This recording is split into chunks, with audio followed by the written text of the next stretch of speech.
Did you turn it on? It's on. But there's like 2 key positions.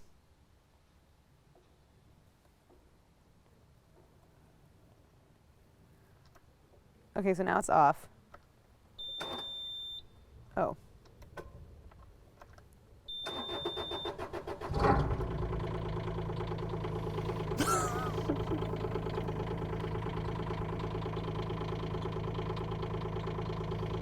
Why isn't anything happening? Oops. Hi everyone, I'm Claire Saffitz. Welcome to what is the beginning of my outdoor kitchen that I built myself. Cal helped. Pretty professional looking. Oh my God, thanks. This is so heavy. I have no idea what I'm doing. I should probably say that first. I just read a bunch of stuff on the internet and watched a bunch of YouTube videos. What could go wrong? Today I am taking my outdoor oven for its maiden voyage. I'm so excited, also super nervous.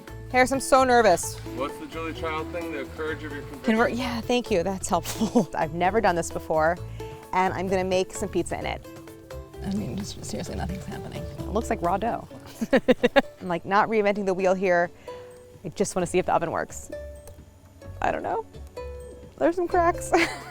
We'll see. Anyway, fingers crossed.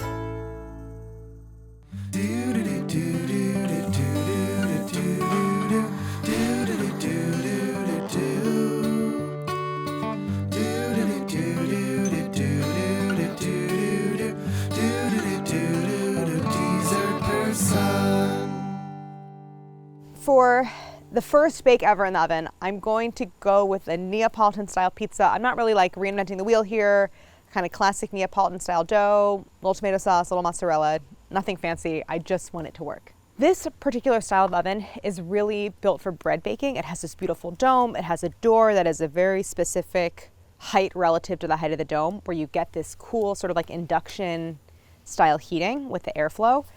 But you can still make pizza in it. Pizza ovens actually are less sort of technical. You can do something flatter with a bigger opening. So this is super versatile. You can do pizza, you can do bread, you could do anything that you put in your oven at home, you can bake in here. Cookies and, vegetables. So I'm just super excited. I feel like this is gonna really change how we live in this space.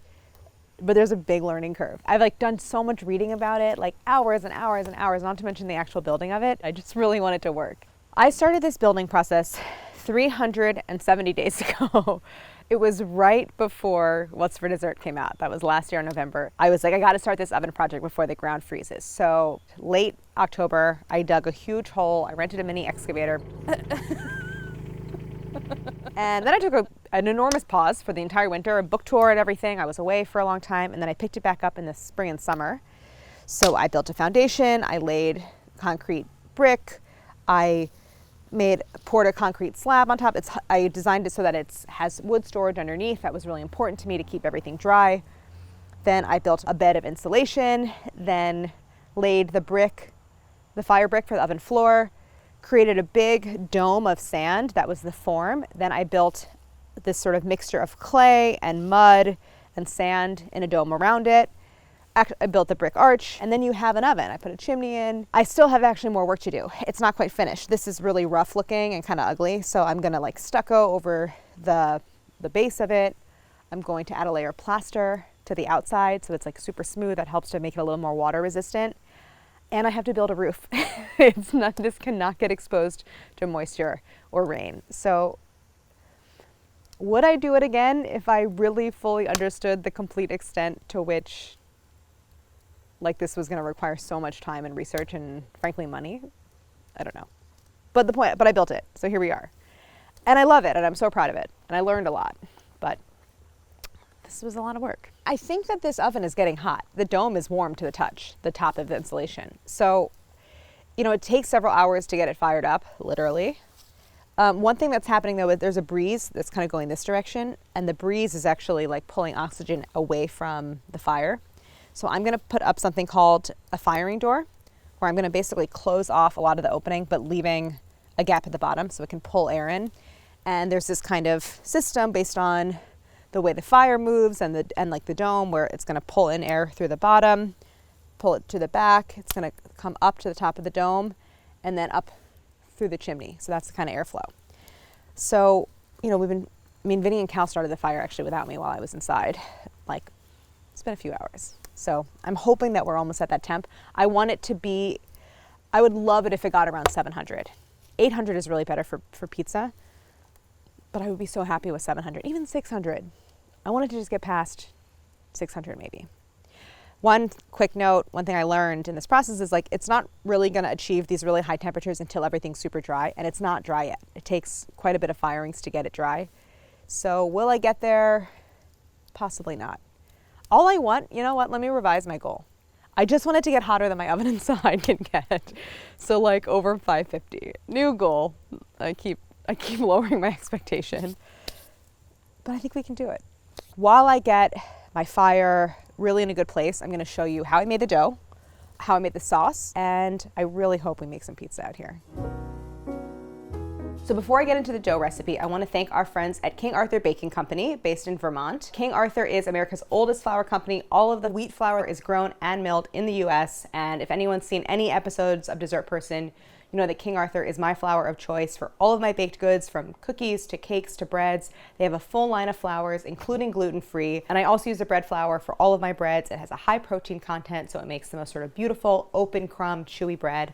Today I'm using the 00 flour, which I'm super excited about. This is a mix of hard and soft wheat flour. This is specially formulated for Neapolitan style pizza crust. I'm gonna get like a super bubbly edge and really thin crust all across the surface, so I'm really excited to use it. If you wanna learn more about 00 and all the flours that King Arthur Baking Company makes, you can go to the link in the description below.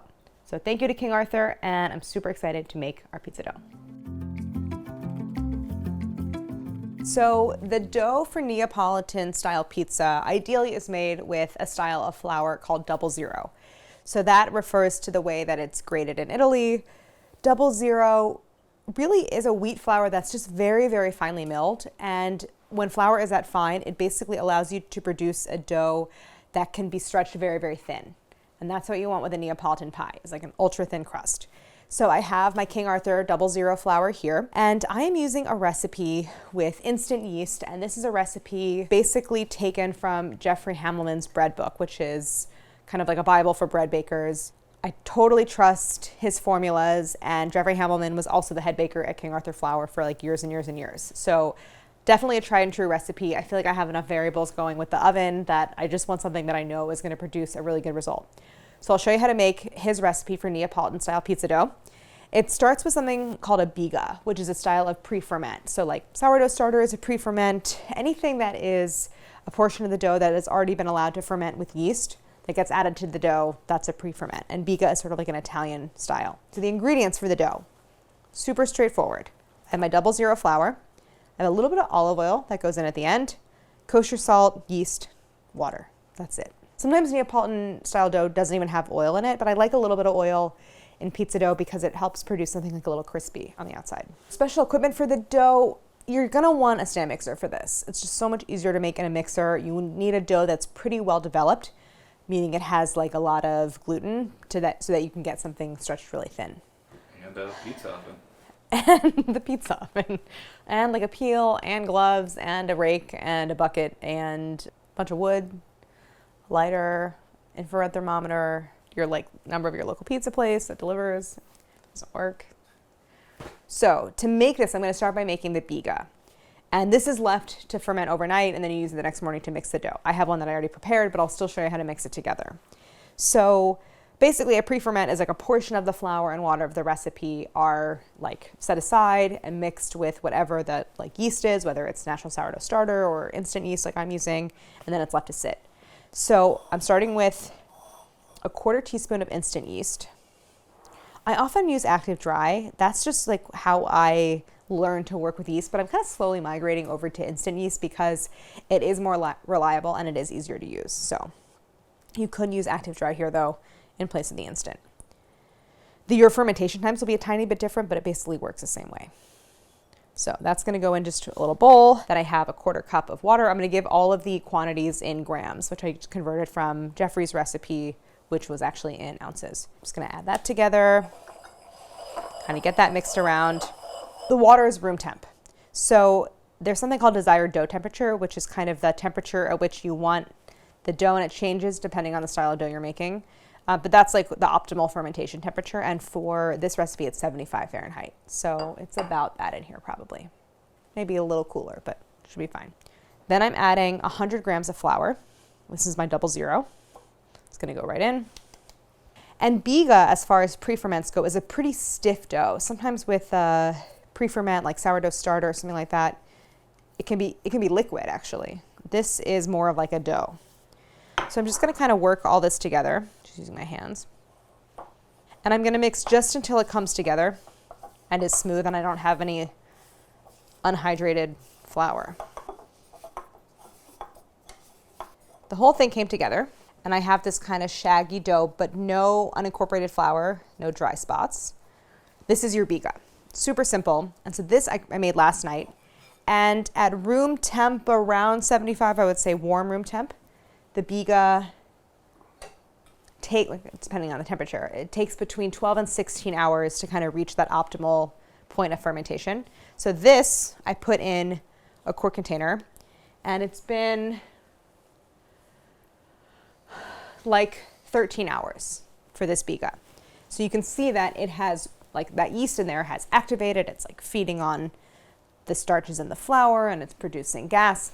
So it has grown to even a little more than doubled in size and it's slightly domed on the surface. This I just left out on the countertop overnight. It's probably between 70 and 75 degrees. And depending on the temperature, it'll take between 12 and 16 hours to kind of reach that optimal point where you want to mix it into your dough. So I think my Biga is actually ready to go. You can see that it expanded, it got super bubbly, the surface is slightly domed. That's how you know it's ready. So this I'm going to set aside, and now I can use my Biga to mix my final dough. We're ready to mix the dough because our Biga is basically ready. So I'm going to start by mixing all of my ingredients except the olive oil and the Biga in my stand mixer. I have the hook fitted to the stand mixer. This is like a very manageable amount for a home recipe. So I have my instant yeast. One of the advantages of instant yeast is that you don't have to dissolve it first. And often I don't really even dissolve active dry because the mixing action when you're kneading dough does that for you, but it's just a super convenient yeast to use. So that's that. Then I have my kosher salt. This is 2% by weight of the total flour.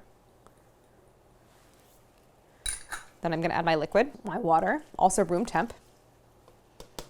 So I'm going to get this going on low speed, and as that dough is coming together, I'm going to add my Biga, but in pieces, because it's going to be, it's like a little on the firm side. So just breaking it up to help it incorporate into the dough a little bit more easily.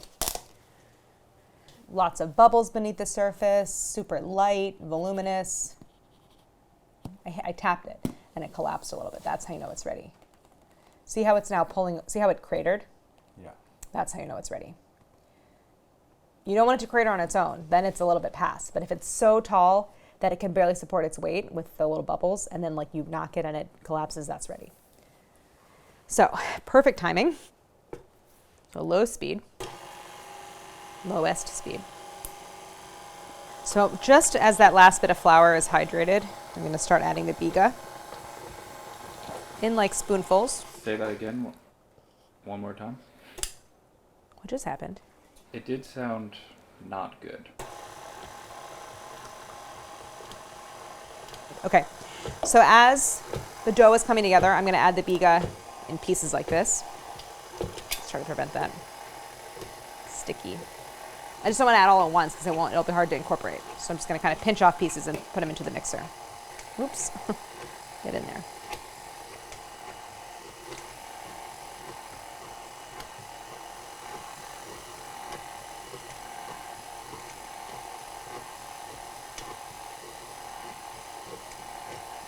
Last piece.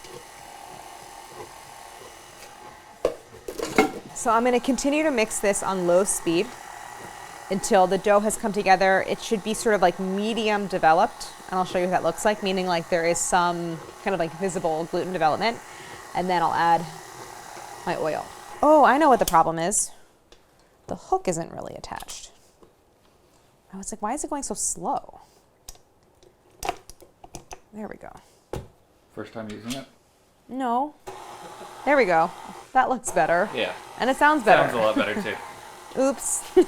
So I think maybe like a couple minutes of mixing, and then I'll add the oil. That's coming together nicely. After a few minutes of mixing, I'll show you what the dough looks like.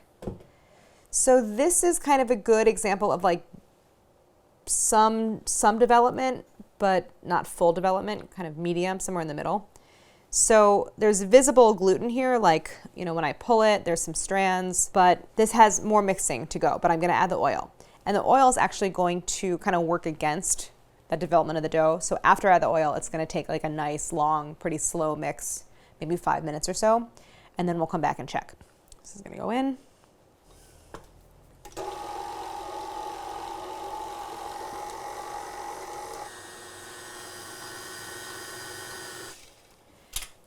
Five minutes mixing, maybe a little more. 10. 10? Okay. So after a nice, long, slow mix, this is what the dough looks like. So see how it's like pulling itself down off the hook, but also tearing a little bit? So that's kind of like medium development. If it were fully developed, it wouldn't really do that tearing, but it's also a fairly wet dough. I want to now get all of this out of this mixing bowl and onto the countertop. I have another bowl here. So now we're entering this phase in bread making called bulk fermentation. And that is where you take your full mass of dough. Sometimes you're only making one loaf, so it's calling bulk sort of is like a, not really a useful term, but when you're making several different portions of dough, bulk just means the whole dough is together instead of divided into its portions. So I have my scraper here. I just want to get everything out of the bowl and then into this bowl. So because the dough is pretty sticky, I'm gonna just very lightly oil this bowl. Just a little olive oil, just to help prevent sticking.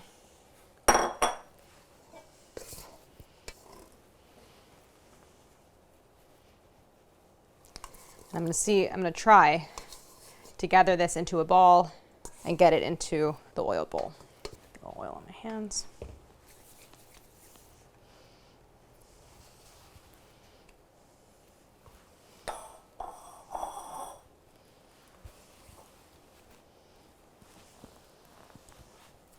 Okay, so I'm gonna lift this whole piece of dough up, get it into my bowl. So I'm gonna cover this bowl. This is gonna hang out at room temp for about an hour. 75 degrees is ideal, but like a couple degrees cooler is fine. And it's gonna start to get kind of bubbly. And then we're gonna come back and divide it into its portions, and then it can go into the fridge. So there's a lot of flexibility with the timing on the recipe because the dough can just kind of hang out there for up to 24 hours. So what you can do is prepare this in the morning, let it hang out in the fridge all day, and then bake at night. Once you have that 1 hour bulk fermentation and then you divide the dough and it gets in the fridge, that's when you can start heating your oven and getting it fired up.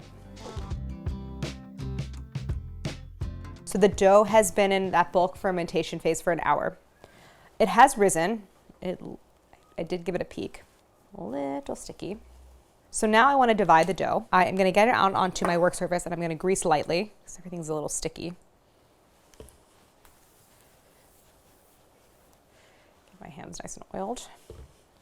I think with a dough, especially a dough where you already have some olive oil added, better to use oil than flour as your like greasing agent, because if you can like sort of slowly add flour and then you kind of throw things off a little bit. So I have my kitchen scale.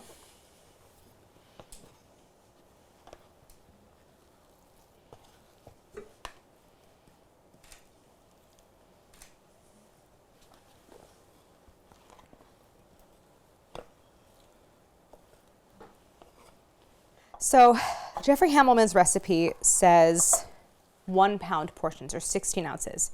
Because I am working in an oven that has a relatively small door, it does not have the shape of a traditional pizza oven, which has like a short but wide opening. I think I'm gonna go smaller. I'm also gonna go smaller because I am not an experienced like handler of a peel and getting the pizza to slide off the peel. I think like working with something too large would be a huge mistake. So I'm gonna do 8 ounce portions and I'm gonna be making kind of like mini pizzas.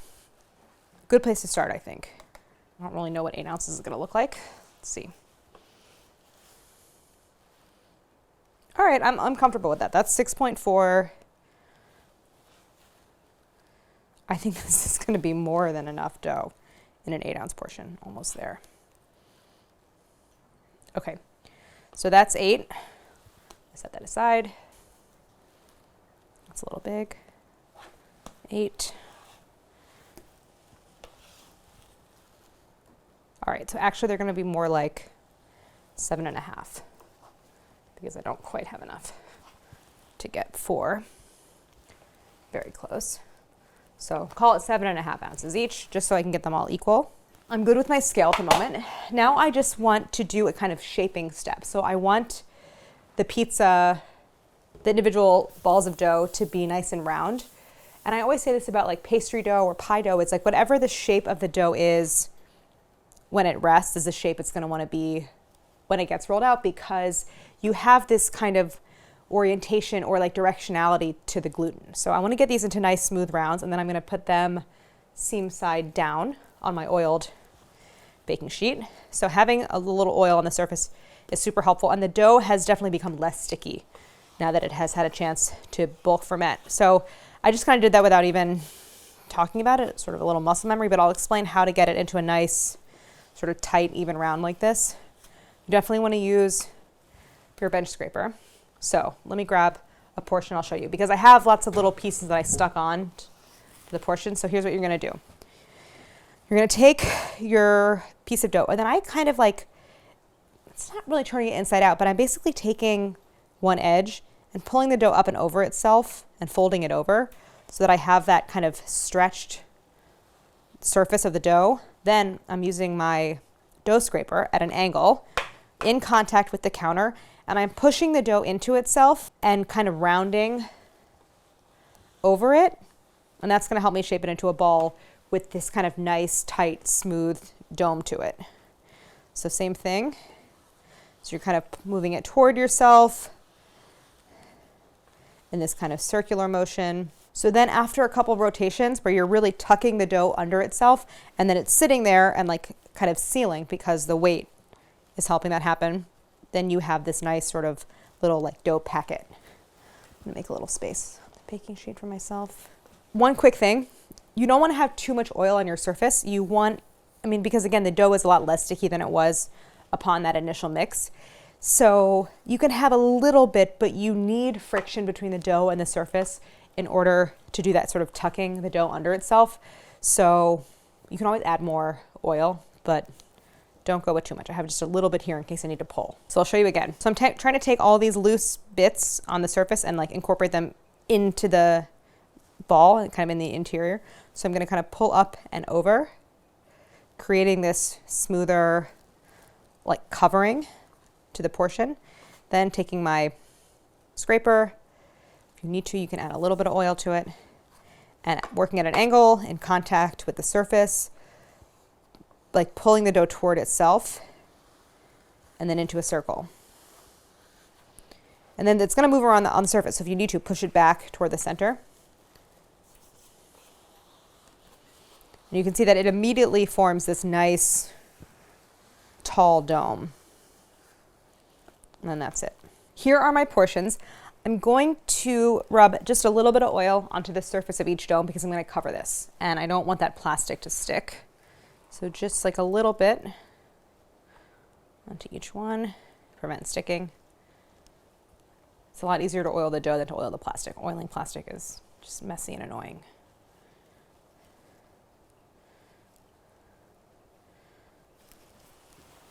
So I'm going to loosely cover this. I don't need to pull it tight. Just want to make sure that it's sealing out any air. And now this is going to go into the fridge, and I can let it sit overnight so we can bake tomorrow morning. You have all this flexibility. Once these go into the fridge, you could let them go for like 2 hours and then bake them in the evening if you make them in the afternoon, or they could go overnight. So you could bake them up to 24 hours later, which I think is what we're going to do because it's going to get a little too late around here for us to be like building a whole fire. It's going to take a couple hours.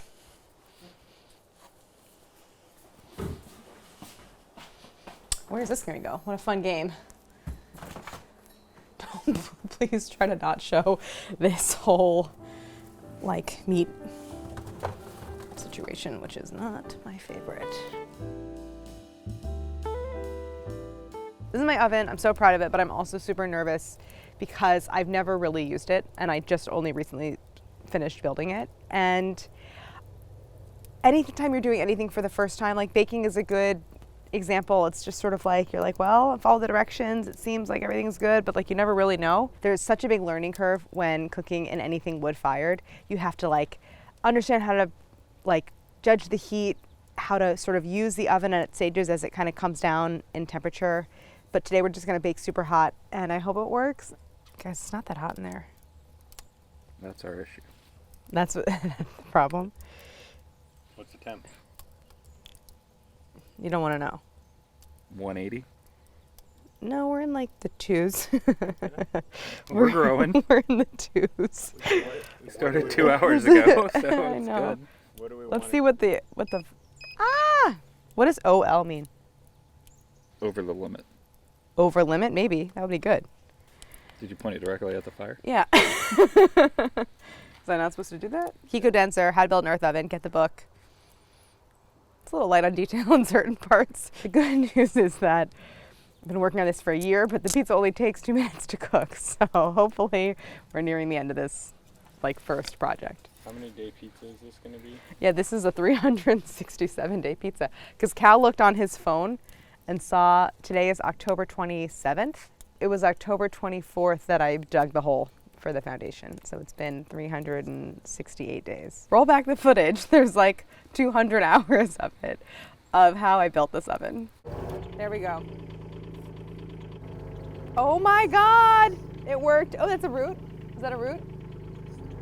So today is dig day. I have to dig a huge hole for the oven so that we can go below the frost line, fill it with gravel, reinforce it with concrete blocks, and then we have a super solid base for the oven, and then there's no concern about heaving when the ground freezes. So that's the whole purpose of digging that deep, and so we have to go like around 4 feet, and hence the mini excavator, because like I was not digging a huge 4-foot deep hole with a shovel. The idea is to line up the oven right in line with the stairs so I can come straight off the deck, come right to it, and then kind of center it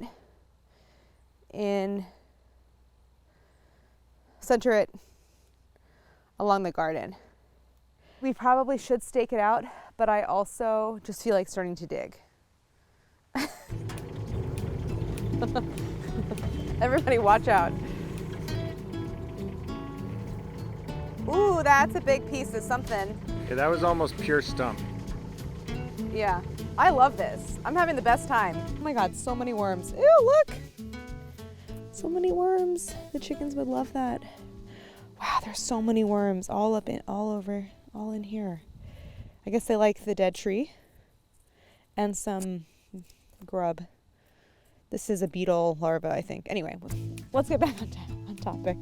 Oh God. I don't feel like I should be standing. Let me get out of the pit. Oh God.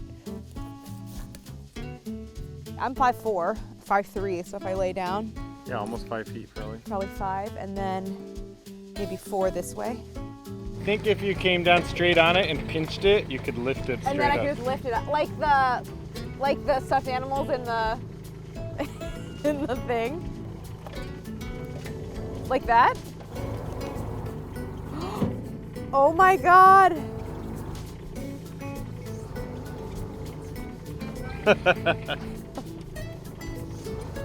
Bye, Stump. Oh, that was so satisfying. Oh my God. Now it's smooth sailing for the rest of the entire project. We did have rain overnight, so it's kind of filled with water at the moment, but the hole is dug, so it's about 42 inches down. The problem is there's like a couple inches of water in there. So maybe we have to wait till a dry day to do the foundation. Here, will you come look at the hole that I dug? It's magnificent. It's magnifico. yeah. Oh, It's really good. Felix. Where's he going? I don't know. He's never gone that way. Come here, kitty cat. Kitty. Oh, come here. Look, it's the great outdoors, Felix. Oh, yeah, great. Makes great footage, but I'm really He worried. smells like you. Me? Yeah, he has like hair I don't smell. smell good. Hi. Hi, kitty. Why earth oven? Well, so The concept is the following. Bricks are made of mud. So we're just skipping the part where mud is made into bricks and then making a brick oven and just using the earth directly to essentially make one oven-shaped brick. If that makes sense. Everyone, most people are familiar with a brick oven. That's what we're making. We're just cutting out the making brick part and going right to the oven part. Oh God. Don't we have a machine that can do this? Do you seriously have to get all the water out? Yeah. I started off loving this project. I'm loving it less now. So once I'm down to just maybe an inch or so of water, like to the point where I can no longer kind of effectively fill up a bucket, I'm gonna start adding gravel. Oh my God, it's very muddy over here.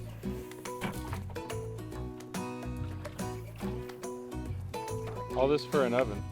It's for an oven that's gonna last 1,000 years. I really wish they had gotten closer with this pile of gravel.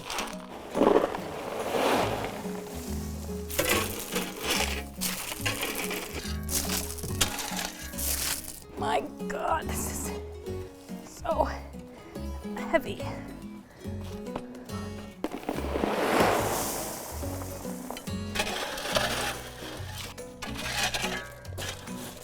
It's kind of a lot of rocks.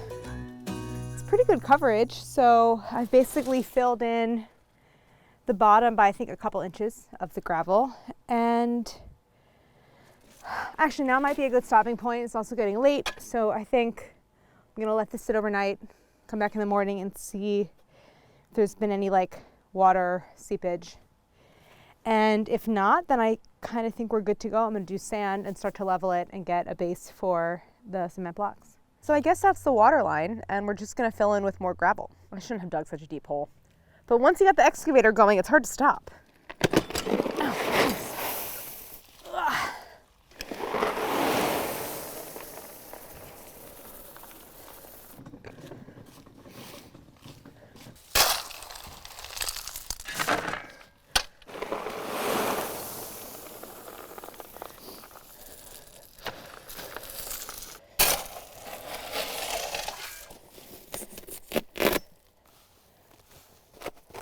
So theoretically, the sand helps to kind of compact everything and fill in the rocks, but it's a really relatively very small amount of sand. But I will say that it feels much more stable because like yesterday with just that thinner layer of gravel, I could feel the kind of muddy ground underneath moving, and this feels very different, much more solid.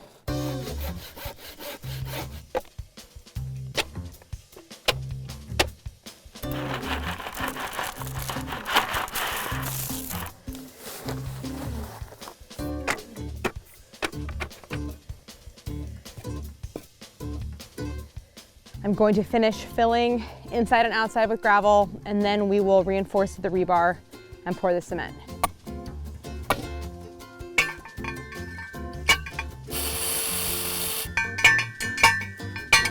Didn't get to the concrete, but Cal and I both agree, probably not the best idea for me to mix my first concrete ever in the dark. I was kind of joking when I called it an egg beater, but that literally is what it's called. It's so smooth. No lumps.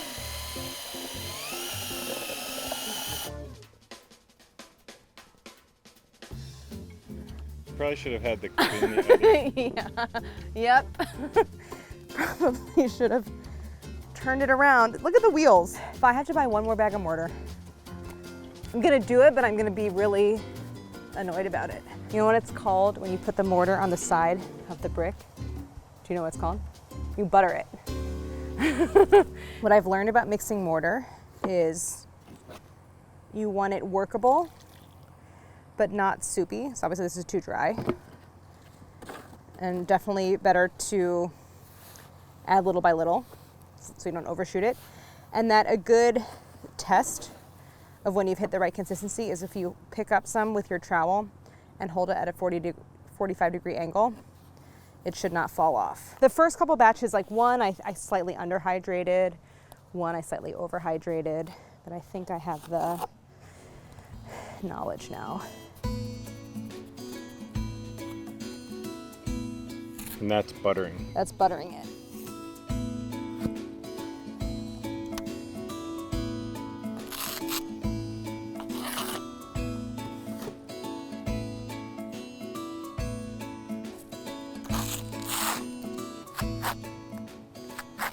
And now I'm going to put in some insulation. So that is basically some wine bottles. I'm gonna sandwich it in between layers of sand, and then on top of the sand goes a layer of fire brick, and that is the floor of the oven. The point of the bottles is that they're there to trap air, and air is a great insulator. Some of these, Harrison and I are not huge drinkers, so some of these bottles are from us, just saving them, and some of them are from asking around Chelsea Market, where Harrison's restaurant is. If anyone, there's a wine bar. I think he went to the wine bar and asked them, like, hey, can we grab your recycling?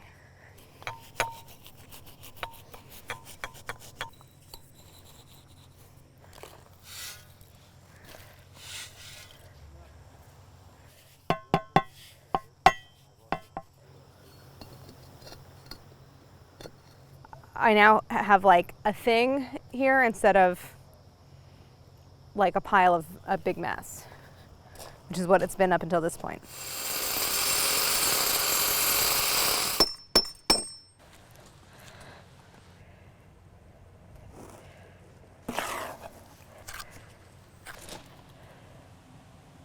Looks very, honestly, like pretty professional looking. Oh my God, thanks.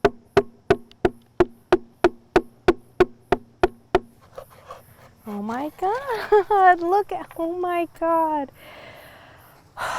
This is so satisfying, this whole project. I'm so pleased so far.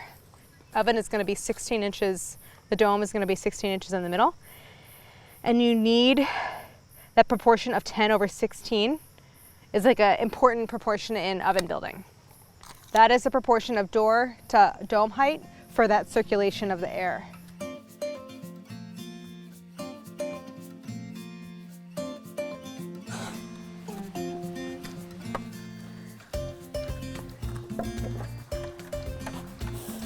I really have no idea how much water it's going to take. I think a lot to really get it mixed.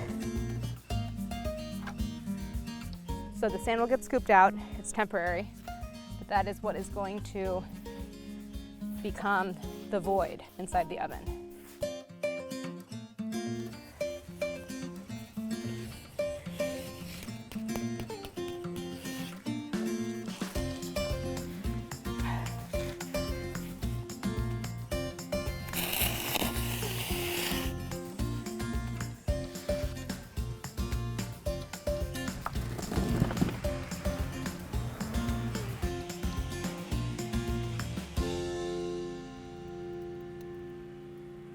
Definitely going out the chimney.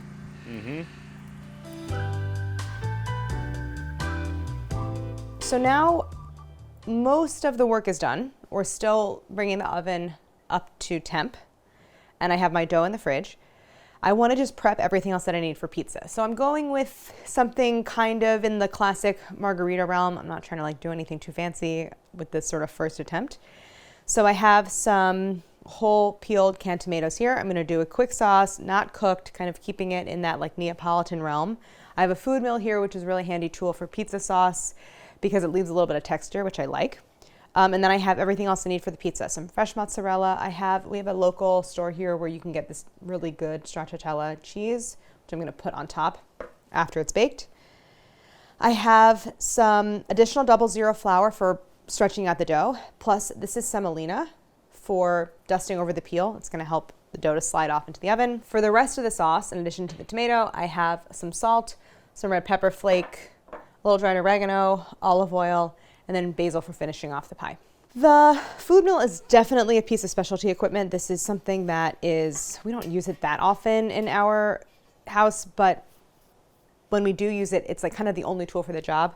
So it is basically a tool, it looks like this. And it's a way of kind of like pressing something through these fine holes, and it helps to separate out any like seeds or skins, and it leaves a little bit of texture, and it has these discs in the bottom that are dipped with different size holes so you can get different textures. It's really handy. You can use it for like potato puree or making applesauce or that kind of thing. Okay, so the first thing I want to do is drain my tomatoes. In my experience with pizza making, I need a can opener. So in my experience with pizza making, I have definitely spent too long assembling the pizza on the peel, and you have this really thinly stretched dough. Then you're putting something wet on it, and it's immediately going to make it want to like stick to the peel. And that's really bad because then you can't get it off into the oven, and you have to do that in like a pretty quick fluid motion. And I'm not trying to make like a calzone that like folds over onto itself in the oven. So to that point, I want to make a sauce that's not very wet. So I'm going to drain the tomatoes. This is a 28 ounce can. This is probably more than I'm going to need. It definitely is. I'm making like max 4 pizzas.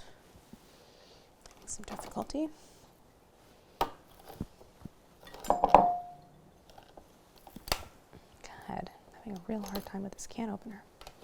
Here's how you use this can opener. There you go. Close enough.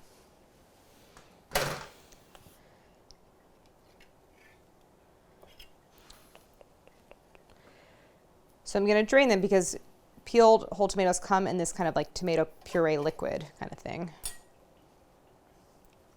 So not only am I draining them from the liquid that's in the can, but I'm going to split them open. I'm going to use my hands. Let me wash them first.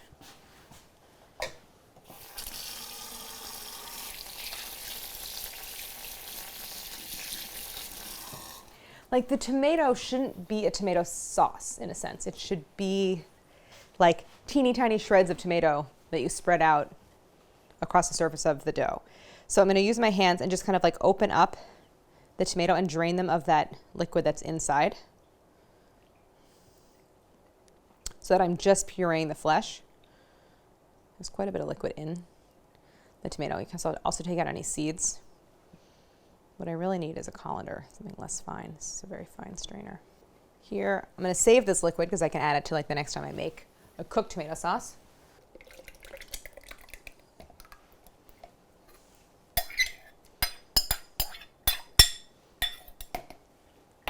So now I have my tomatoes drained, split open. I'm going to put my food mill over my bowl. Tomatoes go in. Working a food mill is kind of fun.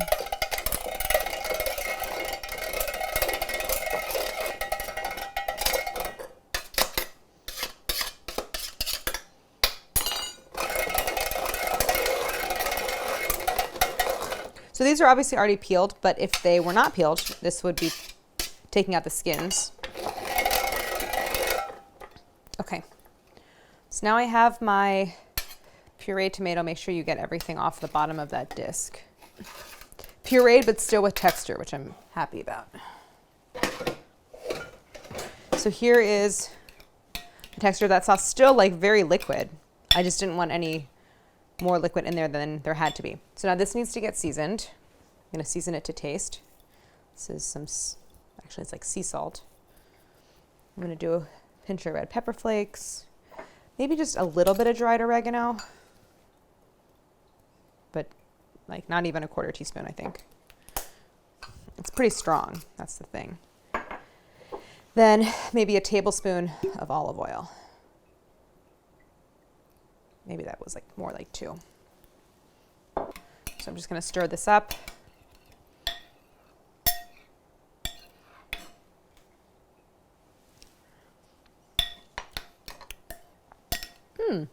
Good. I like it. A little more salt. A little more oregano.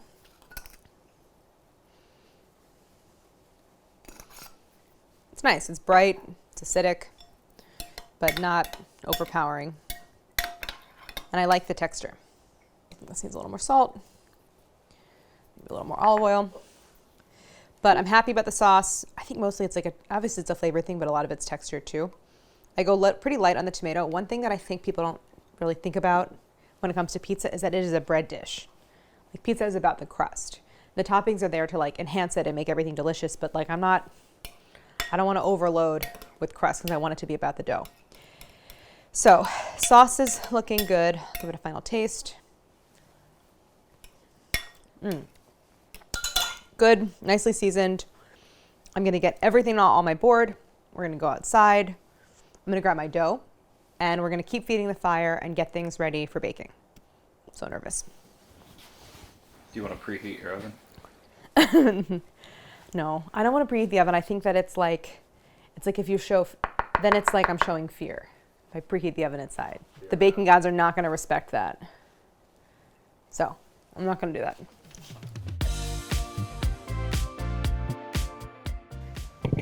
I'm gonna cut myself some mutts. Oh, you know what? Maybe instead of slicing it, I should just be tearing it. I'll tear it. Damn it, I had a log cabin going. Getting the like mid 3s, which is better than it was. But let me put on a firing door, so I'll show you what that looks like. It's not really a door. It kind of is.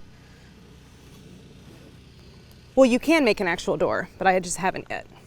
Basically, you want to cover the front of the oven because it's going to lose heat out of it, and you want to create like a draft where it can pull air in, but that's not such a big opening where heat's going to be lost. You can actually make a door out of metal, which Kiko recommends.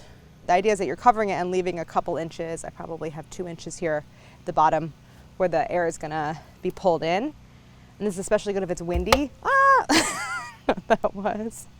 There's a certain type of wood. I think it's softwood that It's moisture. pops like that, yeah. That seems good. It's pretty far back. I'll tell you, it feels hot in there. Maybe not 600 degrees or 500 degrees, but it still feels hot. You guys, my peel game. Thank you, Red Cedar Creative from Bend, Oregon.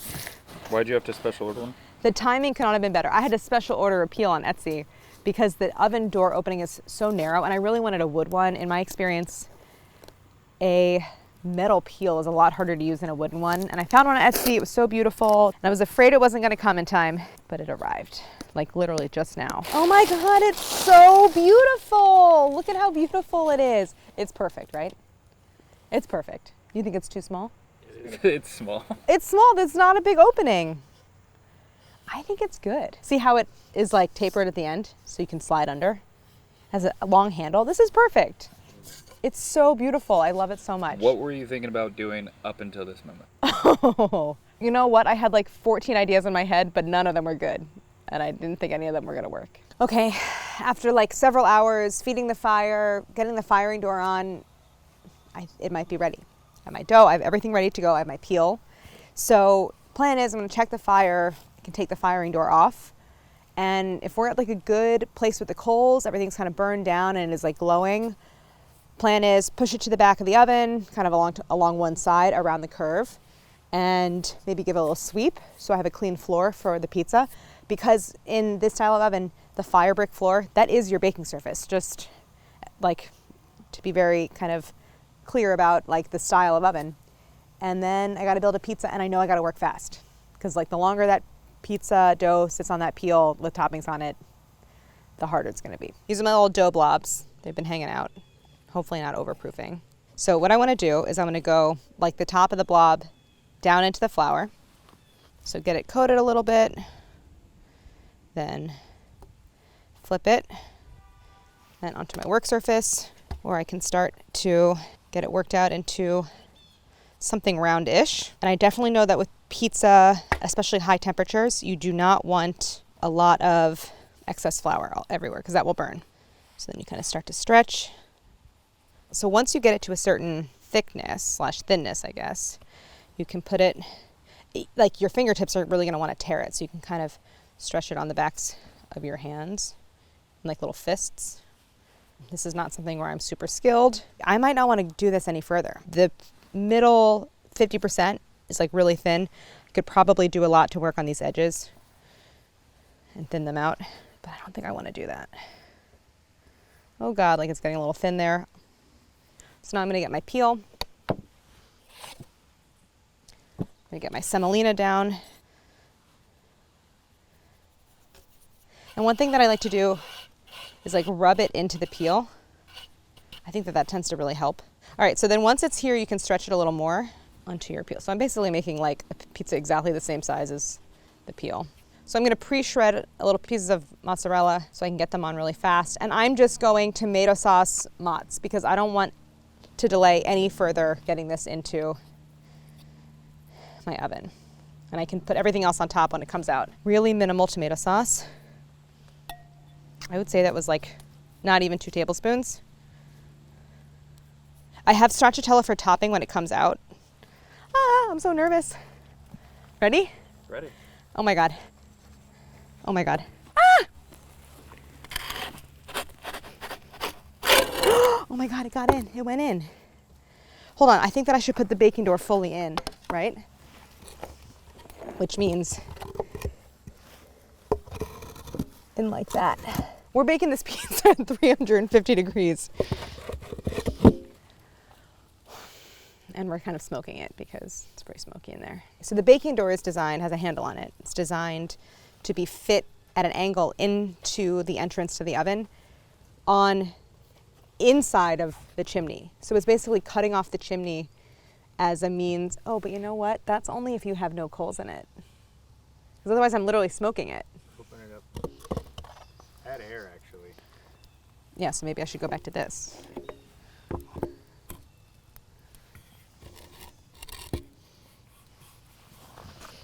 Yeah, that's only if you don't have any wood in it, anything burning in it. Never mind. Just got excited to use it. It fits. I cut it by hand because we don't have a saw.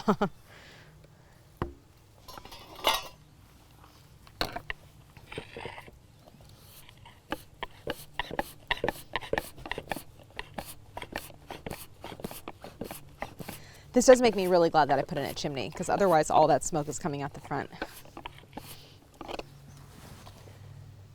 I mean, just seriously, nothing's happening. It looks like raw dough. The front is really cold. This is raw dough. I can't spin that. Look at the texture when I try to touch it with the peel. I mean, it's literally sticking to the, I cannot turn it. The back is cooking, but I can't, the rest of it is too wet. And it just needs to, maybe another 10 minutes. 30 to 60 seconds. It's like the first pancake. You make a sacrifice. These tongs suck. They have like no leverage. I'm getting very frustrated. I need just a better pair of tongs than these. Sorry. Where's the glove? My hand's getting hot. Where's the glove? Here's the right hand. Okay.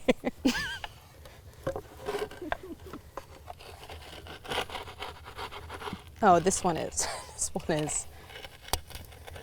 We're halfway to calzone on this one. The dough didn't puff. Guys, King Arthur, we're so sorry. I made like a slow steamed flatbread. We gotta get it hotter. This dough is gonna overproof. It already has overproofed a little bit. Oh yeah, it is rising because it's in the direct sun over there. Yeah. Why don't I make it inside and I'll run it out of here really fast? What do? Can I just take this one out? It didn't really work. Is that okay? Yeah, take it out, observe it. Now there's mozzarella cheese on the bottom of the oven. I'm just taking the whole thing out.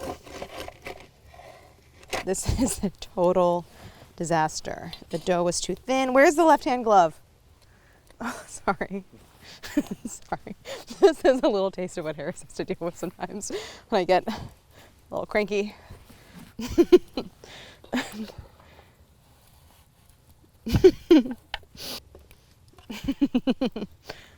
Let's see it.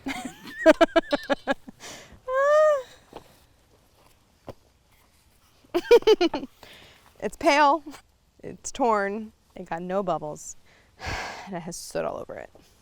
And there's a fly. Other than that, it's perfect. Harris, look what happened. I just started yelling at everyone. I feel like it was what you experienced. What do you mean? I just started like non-stop complaining. You know, on account of your rage? Yeah. Harris, what's your review? It wasn't hot enough. I think people. One bite. I'm tasting it. I think people spend thousands of years trying to learn how to make ovens and how to make pizza, and that there's going to be some trial and error. He just throws up in the back. It tastes wood-fired, Yeah. doesn't it? That's Smoky. it. That's about all I can say about it. The dough is not cooked. All right. Tomato sauce is good. Yeah, does not. Are you full blast right now? What, like I have to turn the knob up? What do you mean am I full blast? Is it really hot? Are you holding back? No. How hot is it? We're holding back. We're trying to get it as hot as possible. How hot It's is just not getting that hot. That was like 350 degrees It's in gotta there. be 800 degrees. So why? I know. Thank you. So what was the purpose of this pizza? I don't know. We thought maybe the thermometer Medium was rare? wrong. Medium rare pizza. We thought the thermometer was wrong, maybe. You know what? That's a much more likely reason than anything else. Vinny told me to do it. I love the chili. I'm blaming flake. It Vinny. tastes delish. I feel like there's a lot that went right today. Sort of. The cracking is minimal. Things are really drying out. It's looking good. We put the oven under a lot of stress today with that level of fire for that long. However, it just did not get hot enough for us to really successfully make a Neapolitan style pizza. Plus, we had another sort of variable working against us, which is the overproofing of the dough as we were waiting for the oven to heat up. So, I am encouraged but not satisfied with this attempt, so we are going to do it again. I'm going to make some more dough tonight. We're going to come back tomorrow with an oven. We're going to let this cool and like further dry out. There's no rain in the forecast. There's a little breeze. We want to try again tomorrow, try to get it really hot and make some proper pizzas. I can save, we have more mozzarella. I'm going to save the sauce. Like, we're good. We got everything we need. We just need more heat and some fresh dough.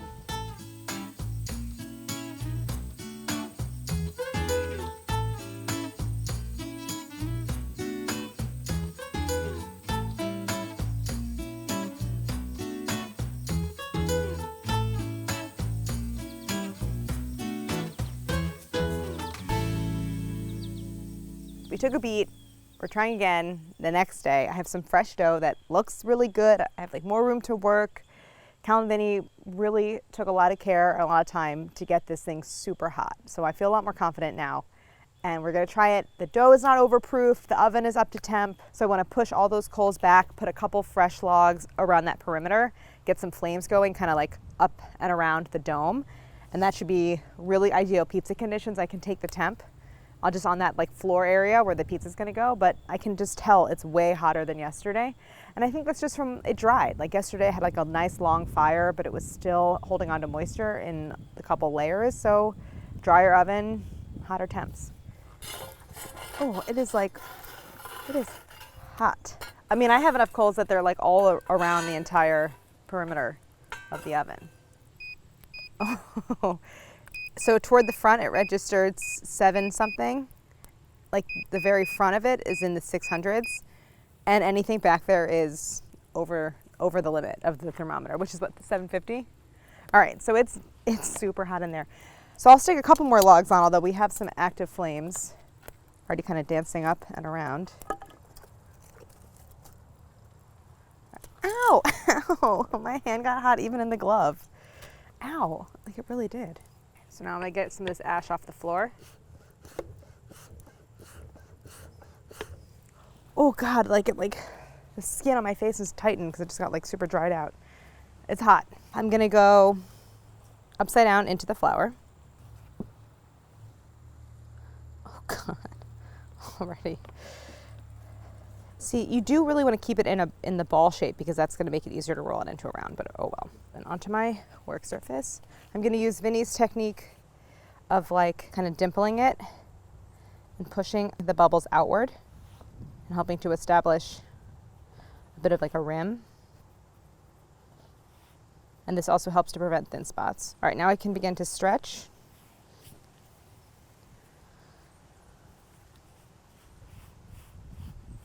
I don't want to go so much thinner than this. Some semolina on my peel. I'm working against a breeze here. Not too much.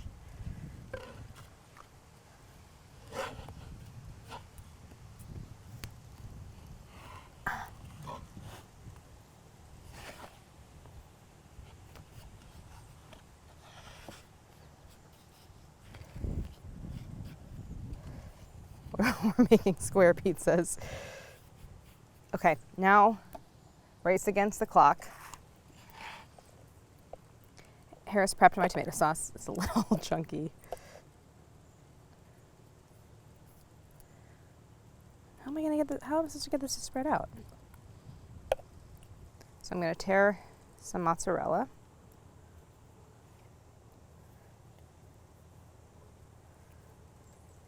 I felt like yesterday we could have used a little salt. So I'm gonna add a little salt on top. and into the oven.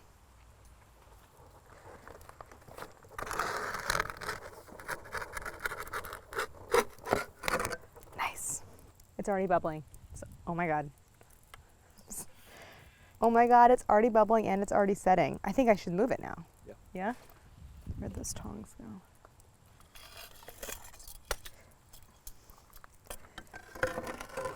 Like it's already actually pretty done on the bottom.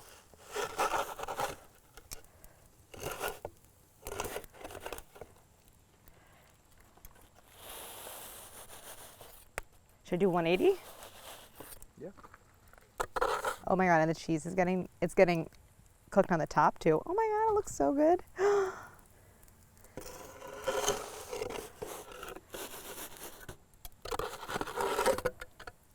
I kind of feel like it's almost done.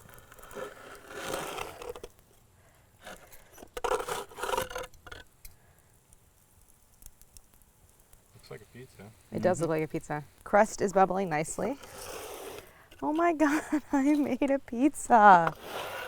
Oh my God, it looks so good. So some red pepper flakes. A little olive oil.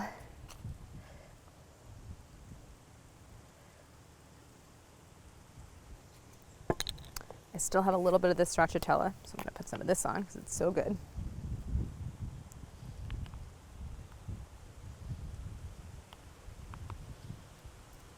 Some freshly torn basil. This seriously looks like a pizza, right? I still have so much more to do on this oven though. I gotta patch those cracks, I gotta do the plaster, I gotta make a whole like roof for it. Go away, bee. Ooh. Good crunch through the crust. Well, that 00 flour is gonna get it really crispy. Oh, ooh, look. Ooh, Looks pretty great. good. Looks fantastic. Smells really good. Like really good. Bottom. Look at how thin the crust is, but bottom is so crispy. The